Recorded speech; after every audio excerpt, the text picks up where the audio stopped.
Aquest any jo crec que serà un dels millors anys per l'educació al districte de l'Eixample. S'obren 3 noves escoles, en aquest cas 7 grups nous de 25 nens i nenes, i per tant crec que estem fent una oferta molt important d'escola pública al districte.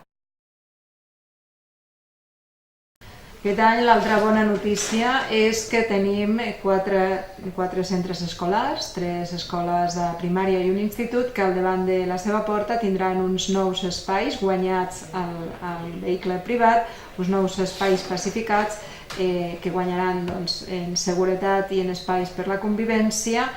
perquè les famílies i els nens puguin estar allí. Sí, bonic, amb tota la ha suposat una nova entrada i sortida a l'escola, perquè és on els pares esperen els seus fills i filles d'aquí de l'escola, i hem guanyat espai, hem guanyat seguretat. Teníem una petita barra que era on molts nens es recolzaven i era una miqueta perillós també, perquè estava molt a prop de la carretera, i ara amb aquest espai que hem guanyat amb seguretat, no tenim els cotxes tan a prop i els pares poden estar més tranquils esperant la sortida dels seus fills.